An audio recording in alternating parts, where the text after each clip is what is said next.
তারুণ্য দিয়ে হবে না, হয় না। আপনি কখনো শুনছেন যে একটা মুভি খুব হিট হয়েছে, যারা সবাই হলো শিশু শিল্পী? হয় না কি রে ভাই? দুই একটাতে বাপ টাপ লাগে না, বাপের চরিত্রে দুইটা বুড়া টোড়া তো লাগে, কিন্তু নাই রে ভাই, এটা হয় না, ওইটা হবে না। এদের মূল চমকটা কথা আমি বলি, চমক আছে কিন্তু কিছু পজিটিভ দিক আছে। যেমন ধরেন এরা প্রচলিত রাজনীতির বাইরে কিছু কথা বলতে যাচ্ছে, শুধুই কথা। হ্যাঁ, কথা আমার মনে হয় তারা বাস্তবায়ন করতে যাচ্ছে। সেটা হলো যেমন যেমন পরিবারতন্ত্রের বিরুদ্ধে তারা কথা বলছে। আমাদের এখানে কি হয়, কিন্তু পরিবারতন্ত্রের বিরুদ্ধে কথা তো আমরা আগেও শুনেছি। না, আগে শুই নেই, খুব একটা শুই নেই। আমি বলি আপনাকে, আমাদের এখানে কি হয়, দলগুলো না বললেও বাইরের সমালোচনা আমরা শুনি। ওরা তো দল না, জি, এটা তো সংগঠিত শক্তি। একটা বড় সংগঠিত শক্তি বলছে যে পরিবারতন্ত্রের বিরুদ্ধে আমরা আছি। এবং সেই জায়গাটা পজিটিভ দিকটা হলো আমাদের মানুষের যে রাজনীতি বিমুখতা সাধারণ মানুষের মধ্যে, এটার মূল কারণ কিন্তু এটা, মানুষ যখন একটু ইয়াং ছেলে মেয়েরা যখন একটু পড়াশোনা করে তখন তারা দেখে যে আমার জন্য তো বড় জোর হলো গিয়ে কর্মী এবং সমর্থক। নেতা তো নেতা হবেন, ওনার ছেলে হবেন, ওনার মেয়ে হবেন, ওনার বউ হবেন, অথবা ওনার শ্যালক হবেন, তারাই হবেন, তার ভাই হবেন। আমরা পারবো না। এটা কি শীর্ষ নেতা কি পাতি নেতা, সব তারাই হবেন। নেতা মারা এমপি সাহেব মারা যাবেন, তার বউ এমপি হবে, অথবা তার ভাইয়ের বউ হবে, এরা পারবে না। যে কারণে সাধারণ মানুষের মধ্যে কিন্তু রাজনীতির ব্যাপারে এক ধরনের অনীহা ছিল। আমরা এখন যে লাভ কি আমার, বাট এদের পলিটিক্যাল পার্টি একটা বড় পার্টি প্রথমবার বলতেছে যে আমাদের এখানে যে কেউ মন্ত্রী হতে পারবে, যে কেউ বড় যাইতে পারবে। আপনি বড় পার্টি বলছেন, সেটা কি প্রমাণিত হয়েছে এখন? কোনটা? এই যে নতুন দলটি, এদের তো এখনো সেই সময়টা আসে নাই, সেই সুযোগটাও আসে নাই, কিন্তু একটা জায়গায় হয়েছে। আমি দেখাই আপনার প্রভাব, হ্যাঁ প্রভাব দেওয়ার দিক না না না আমি দেখাচ্ছি আপনাকে। যেমন ধরেন এই নাহিদ যে সংগঠন থেকে আসছে ছাত্র শক্তি, সেই সংগঠনের মূল লক্ষ্যে আখতার হোসেন, সে কিন্তু আখতার হোসেনের সচিব ছিল। জি, এখন কিন্তু আখতার হোসেন তার সচিব হয়ে গেছে। আবার যে নাগরিক কমিটির মূল লোক ছিল কে? নাসিরউদ্দিন পাটোয়ারি।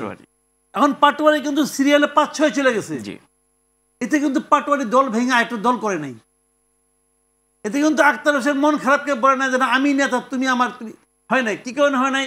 যে তারা দেখতেছে যে যোগ্যতম ব্যক্তি, যোগ্যতম কি খালি মেধার দিক দিয়ে না, পরিচিত একটা ব্যাপার আছে, সবকিছু মিলে যে যোগ্যতম তাকে তারা সামনের দিকে ঠেলতেছে। আমি মনে করি বাংলাদেশের ইতিহাসে এটা প্রথমবার ঘটছে, কখনো ঘটে নাই। দেখেন আপনি একটা উদাহরণ দিয়ে বলি আপনাকে, আপনার জ্ঞান হওয়ার পর থেকে দেখে আসছি আমরা যে রাশেদ খান মেনন হলো নেতা, হাসানুল হক, এবং রাশেদ খান মেনন যখন তার ওখানে একটা মহিলা এমপি বানানো দরকার, তার বোরে নিয়ে এসে বানায়, আর করে দেয় না কিন্তু চান্স।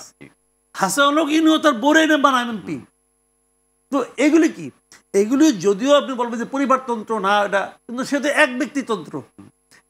না কেন, আমরা ওই যে মুজিব পরিবার আর জিয়া পরিবারের যেই চর্চা, সেটাই তো আমরা আমি ওটাই বলছি, ওটা না একজন পরিবার। এখানে তো সেও কিন্তু দল ছাড়ছে না, সে সভাপতি হয়েছে, সে সারা জীবন সভাপতি থাকবে মৃত্যুর আগ পর্যন্ত। এই যে প্র্যাকটিসটা, এর বাইরে যাওয়ার দরকার আছে, তার মানে মানুষের মধ্যে আগ্রহটা আসবে না পলিটিক্সের ব্যাপারে। সেই জিনিসটা কিন্তু ওরা করে দেখাইছে। একটা মানুষ তো সব খারাপ হয় না। শুনেন, পৃথিবীতে আপনি এমন একটা মানুষ খুঁজে বের করতে পারবেন না যা সব খারাপ, পারবেন না। আবার এমন একটা মানুষ আপনি খুঁজে বের করতে পারবেন না যা সব ভালো। ভালো মন্দ মিলেই আমরা ভালোটাও বলছি, মন্দটাও বলছি। এদের সম্ভাবনা বেশি, সেটা আমরা বিচার করি। যেমন ধরেন আপনি একটা কথা, এদের সমস্তগুলি আপনি দেখেন যে সর্বোচ্চ বয়স্ক যে লিডার, তার বয়স কত? 35 ম্যাক্সিমাম। এখানে দুই একটা চুল পাকা লোক দরকার আমি মনে করি। এখন ওটা কেমনে আনবেন? দল তো গঠন হয়ে গেছে, তো আমি ওদেরকে পরামর্শ দিব, আপনারা আর কিছু না হলো একটা উপদেষ্টা মন্ডলী বানান, যেখানে কি সিনিয়র লোকদের বসার জায়গা থাকবে। শুনেন, ওনারা মেধাবী, কিন্তু সবসময় কিন্তু অভিজ্ঞতার একটা মূল্য আছে। আপনি অভিজ্ঞতাটাকে একদম বাতিল করে দিয়েন না। কিছু অভিজ্ঞ লোকরা আপনি নেন, তাহলে এই দলটা একটা, আমি মনে করি একটা কমপ্লিট একটা শেপ পাবে। এবং আমি কিন্তু এই দলকে সম্ভাবনা মনে করি, আমি মনে করি এই দলটা, কারণ এই দলের সবারই ঢোকার একটা চান্স থাকে।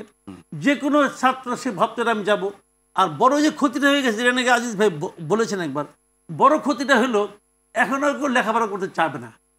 ইন্টারমিডিয়েট পাস করছি, এখন আমি এই দল করবো, তাহলে আমার মন্ত্রী হওয়ার একটা চান্স আছে। ওই যে ছোটবেলায় একটা যোগ শুনছিলাম, কোনো এক নেতার কাছে গেছিল চাকরির জন্য, তখন বলে তুমি লেখাপড়া কোন পর্যন্ত করছো? ডিগ্রি পাস করছো? ওই না, তা করি নাই। ওই টাইপ জানো? ওই না, তাও জানি না। ওই হাতের কাজ কিছু জানো? ওই না, তাও জানি না। কৃষি কাজ করতে পারো? ওই তাও পারি না। ওই কি, তাহলে তো তোমার মন্ত্রী হওয়ার এখন উপায় নেই।